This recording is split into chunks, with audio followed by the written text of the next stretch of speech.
Retorno do livro O Amigo Jesus, de José Carlos de Luca, no texto Vim abençoar a sua casa. Entrando na casa de Pedro, Jesus viu a sogra deste acamada, com febre. Tocou-lhe a mão e a febre a deixou. Ela se levantou e passou a servi-lo. Evangelho de Jesus segundo Mateus. Estamos diante de uma cena comum que não tem despertado maior interesse por parte daqueles que estudam a vida de Jesus. De fato, para quem curou leprosos, devolveu a visão a cegos e levantou paralíticos, fazer baixar uma simples febre não parece um feito que mereça algum destaque especial. Não pretendo, porém, exaltar a cura em si mesma, pois é até possível que a causa da febre não passasse de uma simples virose. Eu quero ler essa passagem num contexto maior, percebendo nela não tanto a cura realizada, mas a atitude que Jesus teve diante de um fato corriqueiro na vida de todos nós, a febre em um membro de nossa família. E faço isso para descobrir mais uma vez o amigo Jesus presente em nossas vidas. Confesso a minha surpresa e admiração. Jesus é o guia espiritual da humanidade, o governador planetário para os espíritas ou o próprio Deus encarnado para os meus irmãos católicos e protestantes. Não importando agora discutir essas diferenças, o fato é que Jesus, ao menos para os cristãos, é a referência máxima em termos de elevação espiritual e de modelo de comportamento humano. Em que pese, contudo, essa certeza, Jesus desce do pedestal espiritual em que o colocamos para se importar com a febre da sogra de Pedro. Aquele que é o condutor do processo de espiritualização da humanidade não fechou os olhos para aquela mulher, cujo nome sequer é mencionado no Evangelho. Era a sogra de Pedro, simplesmente. As mulheres eram tão desprezadas naquele tempo, mas para Jesus aquela senhora era a pessoa mais importante que havia naquele momento. O Nazareno entrou na casa de Pedro e viu a mulher acamada febril. Ele provavelmente estava com fome e cansado, pois havia ensinado muitas coisas no Sermão da Montanha. Depois a multidão o acompanhou e ele realizou curas importantes. Poderíamos achar que Jesus, estando exausto e faminto, e tendo assuntos mais importantes a tratar, não se importaria com uma questão tão banal para os homens da época, febre de mulher. Mas não. Jesus, ao entrar na casa de Pedro, vai imediatamente cuidar da enferma. Ele a toca e a febre cessa. Esse é o amigo Jesus. Ele deseja construir um mundo novo, sim, não há dúvida, mas está realizando essa tarefa com as pessoas e por isso se torna amigo delas, cuidando de suas necessidades. Jesus é um homem de cuidados. Ele não usa as pessoas, ele as ama a partir de uma amizade que se constrói em nossos episódios do cotidiano. O mundo fraterno só pode ser construído com pessoas fraternas. E o primeiro passo para isso é a amizade que se edifica entre elas. Jesus deu esse passo ao proclamar, com palavras e atitudes, que é nosso amigo. Nesse exato instante, Jesus não está apenas preocupado com o que se passa com os líderes das nações, com as guerras, com a violência que ainda campeia no mundo, com a devastação da natureza que ameaça a vida do planeta. Ele também se preocupa com os nossos problemas individuais, como a febre de nosso filho, com o armário da despensa vazio, com a falta de emprego do marido, com a saúde do nosso cônjuge, com a segurança da nossa família. Precisamos trazer esse Jesus para perto de nossa vida, acreditar na sua amizade e crer no seu amparo. Outro detalhe importante nessa passagem resulta da observação de que, ao curar a sogra de Pedro, o Evangelho registra que ela passou a servir Jesus e seus amigos. Posso imaginar que, tão logo cessada a febre, a mulher se levantou e foi preparar a mesa para que Jesus e seus amigos fizessem a refeição. Não estaria aí uma lição interessante para quando estamos diante de Jesus pedindo uma cura? Ele fez cessar a febre da sogra de Pedro a fim de que ela realizasse a missão que Deus havia confiado a ela. E nós queremos a cura para quê? Para continuarmos distantes da missão que recebemos? Para continuarmos revoltados, nos queixando da vida, procurando sempre um culpado para o nosso sofrimento?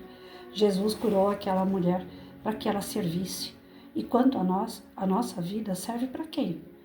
Jesus é o mesmo hoje, ontem e sempre, conforme escreveu o apóstolo Paulo. Ontem, como hoje, ele continua visitando os nossos lares e o faz na condição de amigo. Fecho os olhos agora e coloco-me a pensar no que Jesus de Nazaré faria se entrasse em sua casa nesse instante.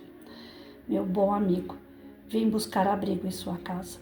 Ontem como hoje, eu não tenho onde repousar a cabeça. Meu lar é o lar dos meus amigos e hoje me deu muita saudade de você.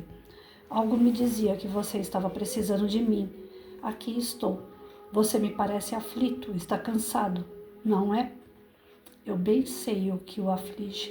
Por isso vim aqui como amigo, para lhe oferecer a minha paz. Quero passar em cada cômodo de sua casa, tocar todos de sua família, sobretudo aqueles que mais o preocupam. Quero abençoar a sua mesa de refeição para que jamais falte o pão de cada dia. Estou abençoando os talentos de cada um, para que nunca lhes falte a oportunidade do trabalho. Toco cada um de vocês com as minhas mãos e amigas, para que a bênção da saúde os envolva. Manifesto a minha paz nesta casa, para que o entendimento e a concórdia permeiem o clima em que vocês passarão a viver. Deixa um pedaço de mim nessa casa, para que nunca se esqueçam de que, se ontem morri por vocês na cruz, hoje continuo me doando, para que vocês tenham vida e a vida e abundância. Voltarei outras vezes, amigo.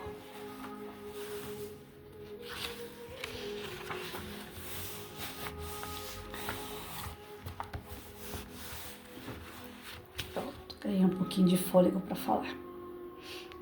Emociona, né? Porque as palavras que o De Luca utiliza, como se fosse Jesus falando com a gente, realmente a gente até imagina a cena. São profundas as palavras, simples, mas profundas, e tocam demais o coração da gente. Eu não concordo quando as pessoas dizem que o choro é só de consciência pesada. Tem muitas pessoas que eu conheço que falam, tá chorando porque tá com consciência pesada. Eu não concordo com isso. Eu acredito que o choro seja a maneira de você passar um sentimento, seja de alegria às vezes, seja de contentamento, de felicidade, de uma emoção boa, não transparecendo algo que está te machucando e que você está colocando para fora em forma de choro. Eu não creio que o choro seja só para isso, mas que eu odeio chorar, isso é verdade. Até porque meu nariz fica vermelho, parecendo aquela cara de palhaço, né? Enfim, então eu segurei firme aqui para não chorar, porque emociona.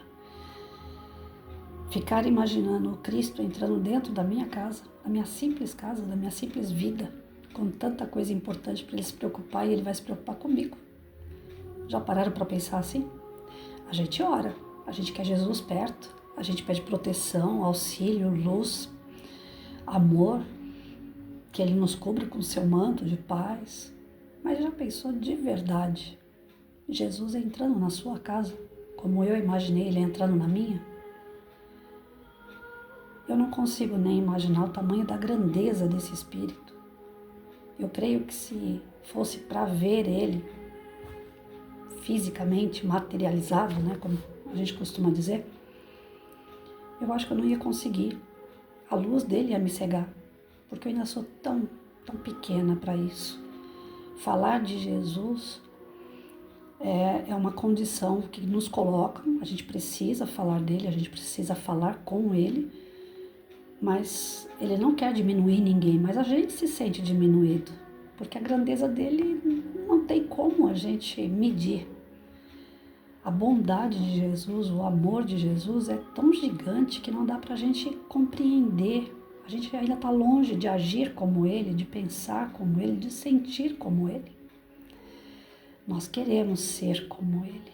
Nós estamos evoluindo dia a dia, uma gotinha, para que um dia a gente se torne um espírito puro, para que a gente se torne um espírito bom. Mas até esse dia chegar, a gente ainda está muito distante disso.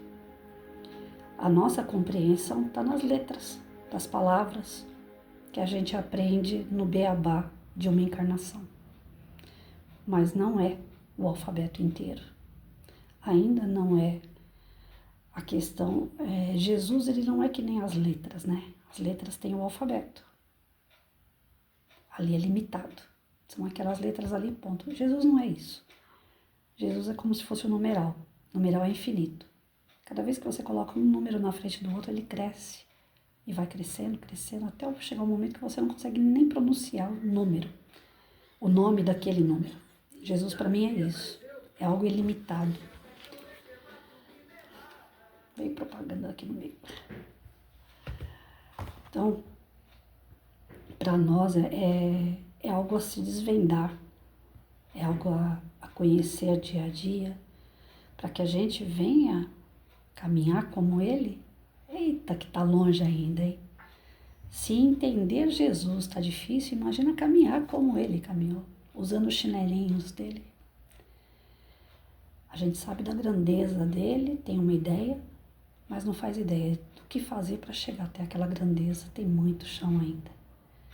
Então, quando se fala de Jesus entrar na nossa casa, eu imagino num evangelho, a gente orando, seja num momento de alegria, agradecendo, seja num momento de dor, pedindo, mas eu imagino Jesus entrando na nossa casa, sempre com essa humildade que ele mostra em todos os seus ensinamentos,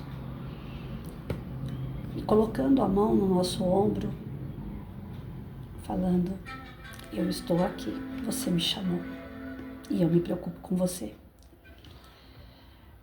Mesmo a gente sendo assim um grãozinho de areia no meio do nada,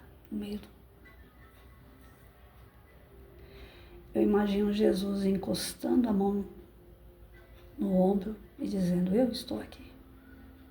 E mesmo que a gente não fale nada, ele sabe o motivo, a preocupação com cada um de nós, o desejo de fazer o bem para cada um de nós, para quem merece, para quem não merece, para quem é bom, para quem é ruim, para quem evoluiu um pouco, para quem ainda não evoluiu.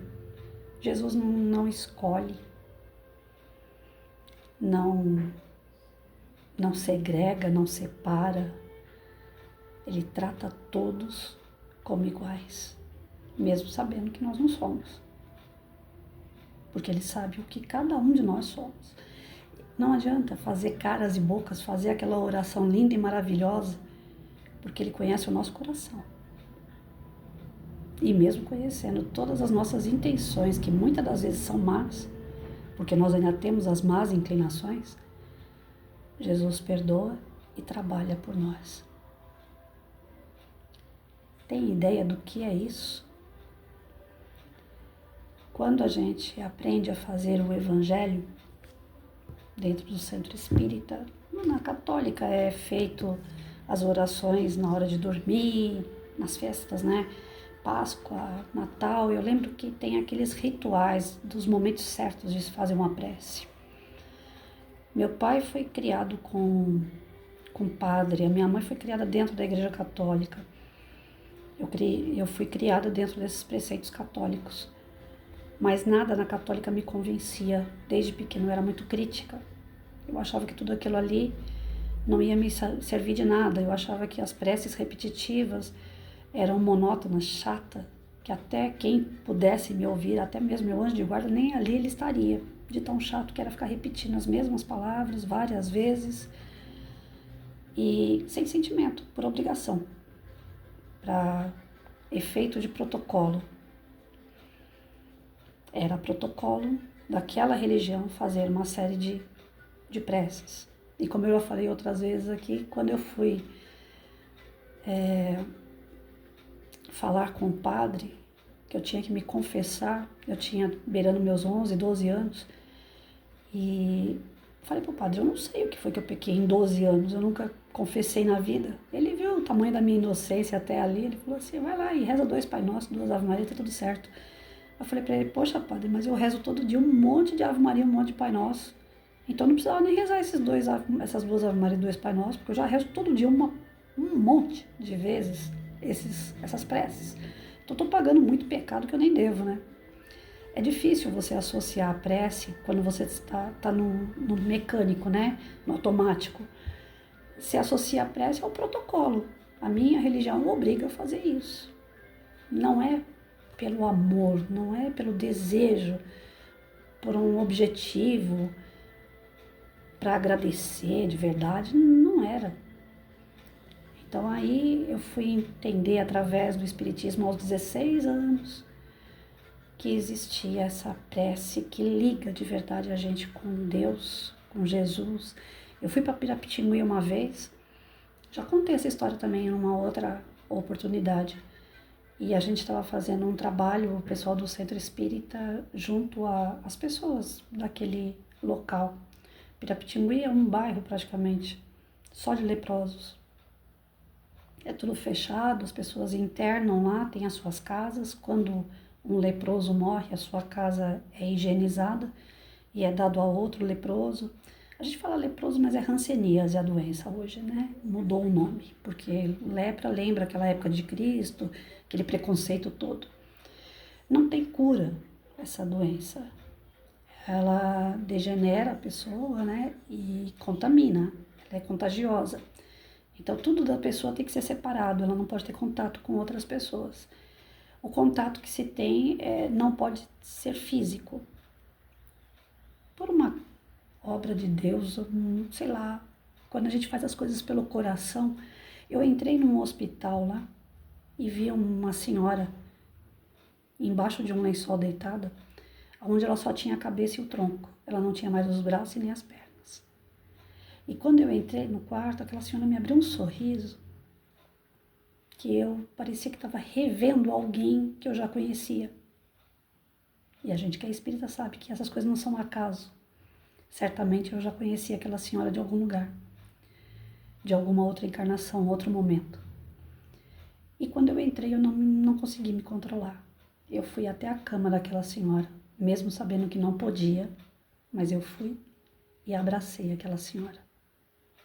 E ali eu sentei no cantinho da cama dela e fiquei colada naquela senhora. Todo mundo andando pelo hospital, atendendo os outros doentes, fazendo prece, levando produtos de higiene. Era para eu fazer a mesma coisa, mas eu fiquei ali, com aquela senhora. Eu simplesmente não conseguia sair de perto dela. Ali eu orei com ela, conversei um pouquinho, ela dava aquele sorriso, mostrou para mim, embaixo do lençol, que ela não tinha as partes do corpo, os membros, mas que para ela era uma alegria muito grande estar me recebendo. E aquele sorriso, só aquele sorriso, já me fez sentir o verdadeiro amor. Com todos aqueles problemas naquela cama, aquela senhora sorria. Aquela ali era a figura de Jesus. É isso que Jesus quer da gente, que dentro dos sofrimentos que nós passamos, a gente ainda saiba sorrir, não fique amargo, não fique revoltado, que a gente tenha a humildade de reconhecer as nossas falhas, os nossos limites, quando a gente realmente precisa pedir e não pedir sem precisar, por preguiça, por comodismo. Ele vem até nós de várias formas, como eu disse, através de uma pessoa, de um sorriso, de alguém que tinha tudo para ser amargurada, deitada naquela cama, não, sorria. Quando eu vou no meu médico, a gente sabe que a minha doença é degeneração, sabe que aos poucos eu tenho mais probabilidade de morrer mais cedo do que qualquer outra pessoa, porque está degenerando os órgãos, né? O músculo. E toda vez que eu chego no meu médico, ele fala assim, eita, tá sempre sorrindo, né? Porque a gente aprende que não adianta ficar sempre chorando. Algumas pessoas sabem que eu tô há 1 mês com a tireoide desregulada. E ela desregulada vem vários sintomas. Eu poderia estar todo dia reclamando dos sintomas, mas eu passo para as pessoas os sintomas que a tireoide dá, o hipotireoidismo. Para que outros percebam que se tiver esses sintomas, vá ao médico. Não é para me fazer de coitada, é alerta, cuidado, porque a tireoide é que regula vários órgãos, os hormônios. Então, se desregula, é perigoso. O hipertireoidismo, a pessoa pode acelerar o coração e morrer. O hipo, a pessoa pode cair em depressão, fora as dores, os sintomas são terríveis. Em 1 mês eu já tive vários tipos de sintomas, desde o cansaço, começou pelo cansaço, um cansaço que eu notei dentro da piscina fazendo hidroginástica. Eu nado de um lado para o outro com boia, né? Que eu não sei nadar. Mas eu nado, eu vou de um lado para o outro da piscina e não canso. Eu comecei a cansar só de ir. Para voltar, às vezes eu nem conseguia. Aí eu falei para a professora, eu tô sentindo muito cansaço. Mas eu não sei o que é. Veio o cansaço, depois veio as dores musculares. Parecia que tinha carregado pedra. Depois vem a garganta. Começou a fechar a garganta. A boca começou a encher de espuma, sede. Olha que eu sou contra a água. O médico vive reclamando que eu não bebo água. Muita sede. Dor no estômago, inchaço. O intestino fica preso. Dá coceira no corpo. Dá escamação no corpo. Bom, enfim. Todos os sintomas do hipotireoidismo eu acho que eu já tive. O pior deles que eu acho é a queda do cabelo. E esse até agora não aconteceu. Mas se eu demorar muito para procurar um médico, vai acontecer.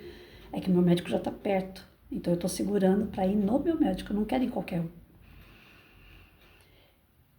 Todos esses perrengues que eu estou passando há um mês, poucas pessoas sabem.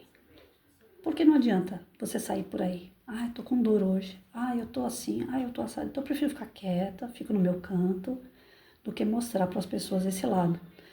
Conversando com outras pessoas, eu vejo muita gente se tornando chata diante dos seus problemas. Aí eu volto nessa senhora que não tinha os membros. Tem pessoas que se tornam extremamente chatas, porque tem que fazer atividades da sua casa, porque tem que cuidar de alguém, porque tem que se cuidar, porque tem que fazer o trabalhar, né, sua profissão. Pessoas que se tornam chatas, porque só sabem reclamar. E reclamar vem da palavra duas vezes, clamar. Você está clamando duas vezes aquele aspecto negativo, que só vai vir mais coisas negativas para você. Quando você reclama, Jesus não te atende. Não é assim que ele vem. Ele vem pela simpatia, ele vem pela energia boa, pelas vibrações mais altas. É tão comum as pessoas que estão nesse período de dor, sofrimento, arrependimento, fazendo as coisas por obrigação, sem vontade, sem ânimo. É tão comum essas pessoas criarem seus obsessores. Você alimenta aqueles que não gostam de você. Você dá mais força para que eles possam te atingir. E os espíritos superiores se afastam. E Jesus é um espírito superior. Ele vai estar te olhando, mas ele não vai entrar na sua casa. Jesus só entra na sua casa para te abençoar quando você está vibrando alto, quando a sua prece é de coração, quando você tem alegria de viver, vontade, ânimo. Você atrai Jesus, assim como atrai seu anjo de guarda e todos os outros que te acompanham uma encarnação inteira, ou de várias encarnações, seus antepassados. Para que você crie elos, você precisa gerar uma energia. Essa energia tem que vir de você.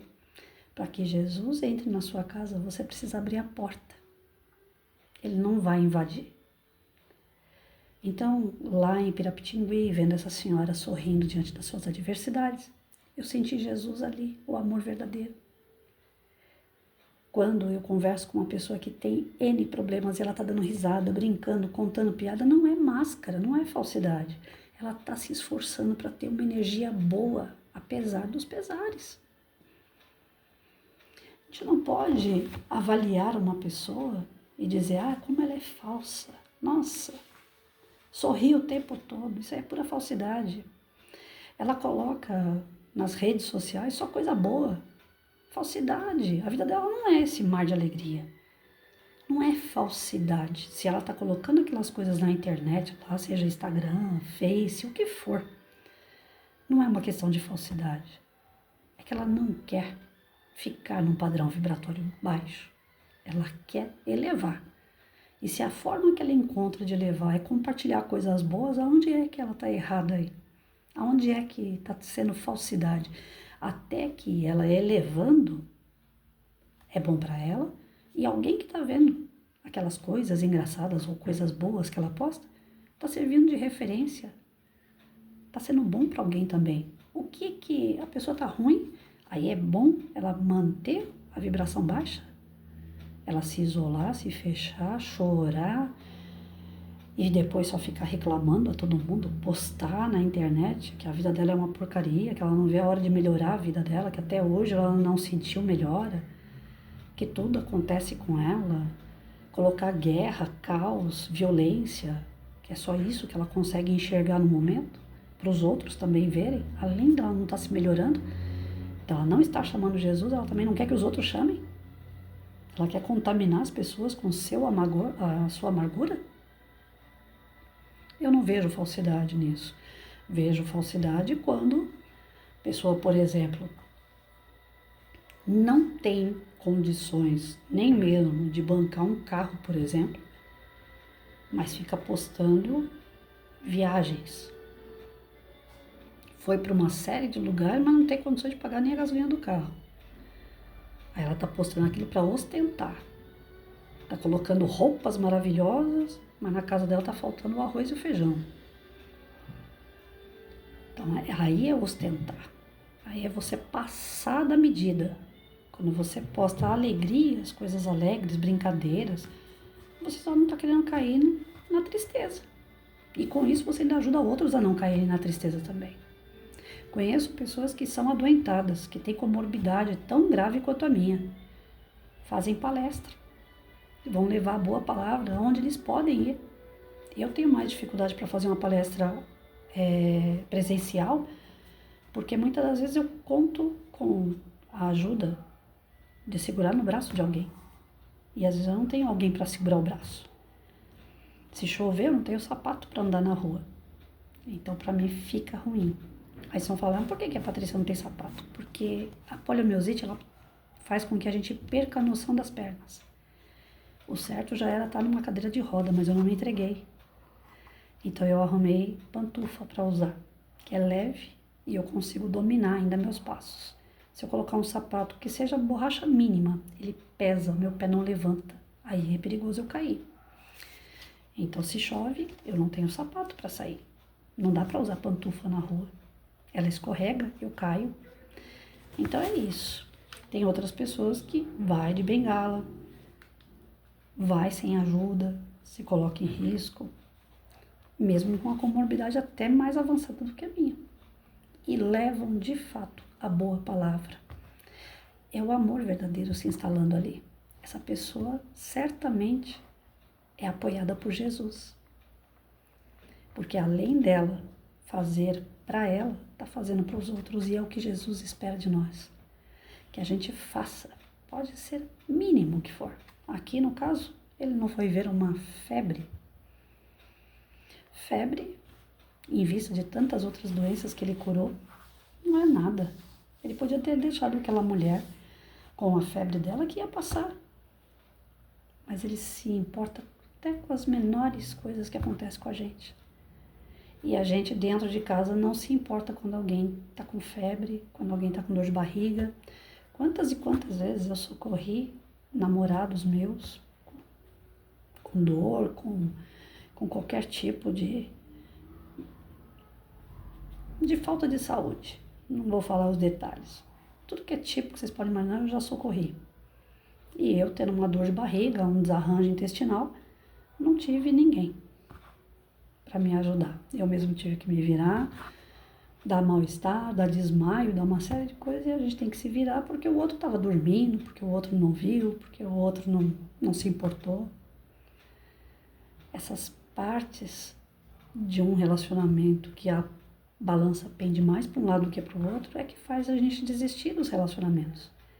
Porque não existe o verdadeiro amor ali. É o amor de conveniência. E Jesus, até com uma dor de barriga nossa, eu tenho certeza que ele se preocupa. Que é menor ainda do que uma febre. Mas se a gente estiver ligado a ele, e para a gente estar ligado a Jesus, nós temos que ser bons. Ele vai olhar o que não é bom e o que é. Mas ele vai abençoar ainda mais, ele vai estar ainda mais com a energia que é compatível a dele. A energia boa atrai Jesus. A energia ruim não atrai Jesus. Ele pode até olhar, mas ele não vai intervir. até aquela energia se purificar, melhorar. Assim é com o nosso anjo de guarda também. Ele está com a gente todo o tempo. Mas quando a gente começa a pisar muito na bola, pode ver. Aí é aquela conversa que as pessoas dizem assim, nossa, desgraça nunca vem sozinha, né? Sempre vem acompanhada com mais um monte. Porque se já aconteceu uma e você não deu fim nela, você não conseguiu resolver, vai vir outras, para que você se mexa. É o sapo na água, né? Você joga um sapo numa panela e esquenta a água, ele está tão acostumado com a água quentinha, morna, né, de lago, que ele não sai da panela. Ele gosta da água. A água vai ferver e o sapo não sai dali. Ele vai morrer cozido, mas ele não sai da água, porque ele gosta daquilo. E o nosso comodismo é assim. A gente vai sofrendo e não sai do lugar. Tá sofrendo e não sai do lugar. Vai chegar uma hora que a gente vai ser fritado vivo. Aí a gente vai ser obrigado a sair. Então é por isso que os problemas nunca vêm sozinhos. As desgraças, né? Que o pessoal fala. Que é pra gente acordar, pra gente poder... Opa, tá na hora de eu fazer uma prece verdadeira. Tá na hora de eu pedir socorro. Eu não tô aguentando sozinho. Isso não é desmerecer a sua capacidade. Tem coisa que a gente realmente não consegue. E toda prece é atendida. Toda. Não tem uma prece feita de coração que a espiritualidade não ouça e que ela realmente não haja. A não ser que o que você está pedindo não faz sentido para a tua felicidade. Vai ser atendido se for para o teu bem. Não vai ser atendido se você ainda não tem merecimento. Ou se você, se conseguir aquilo, vai para a ladeira abaixo. Um emprego que tanto você sonha. Jesus, me abençoa, que eu quero aquele emprego, eu quero aquele cargo. Mas se você pegar aquele cargo, você vai se tornar uma pessoa arrogante, orgulhosa, você vai maltratar os funcionários e isso vai comprometer a tua encarnação. Jesus não vai abençoar. Você não vai conseguir aquele emprego. Você vai ver que uma pessoa menos capacitada que você, intelectualmente falando, vai pegar aquele cargo. Você vai falar, mas como? Só pode ser, né, alguém que indicou, alguém que ajudou, porque o cara é mais burro do que eu e conseguiu. Aí é que tá. Ele conseguiu porque ele é humilde, ele não vai pisar em ninguém. E você é orgulhoso. Se você pegasse o cargo, você ia pisar. E isso ia te comprometer. Ele não, ele é humilde, ele vai crescer com aquele emprego. Para ele vai ser bom. A gente às vezes não entende os propósitos de Deus. A gente não entende por que as coisas às vezes não dão certo. E tem um porquê. Tudo tem. Se a gente estiver vinculado a Cristo, a gente vai ter uma compreensão maior. Porque vai ser dado conhecimento. Além desse conhecimento material, visível, você também vai ter o conhecimento espiritual. Que é esse o que manda mesmo na nossa encarnação. É o conhecimento espiritual. Quer que Jesus venha abençoar sua casa, sua vida? Ora com fervor, com vontade, na sinceridade da oração. Pode só falar 2, 3 palavras, não precisa fazer uma oração enorme. Jesus, preciso do Senhor. Jesus, vem aqui me socorrer. 3 palavras. Que Ele vai estar com você. Mas evolua. Procure ser bom. Mantenha vibrações altas. Procure ler, ouvir, ver coisas boas. Que dê frutos no seu dia a dia. Deixa a violência, as letras de músicas que não elevam, os filmes. Eu gosto de filme policial, filme de ação, filme histórico, mas eu vou sempre mesclando, né, para não ficar aquela sensação. E quando antigamente eu gostava de ver e assistia tudo o que acontecia. Agora quando eu vejo que tem uma cena de morte ou de violência, tal, eu abaixo a cabeça, eu ligo o celular, enquanto não passar aquela cena, que eu quero saber a história, mas a cena eu não quero ver. Hoje eu tô mais covarde para esse tipo de coisa.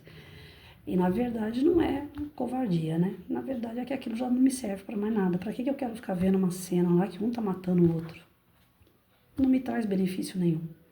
Antigamente eu era tão ligada a esses filmes que eu ainda ficava torcendo para que o outro morresse. A gente melhora, né? Isso é melhorar. A gente não aceita mais ver a morte, ver o outro matando. Então, eu considero isso uma gotinha de aprendizado. E quando a gente vai melhorando no que pensa, no que fala, no que sente, é mais fácil abrir a porta e, com certeza, é bem mais fácil para Jesus entrar.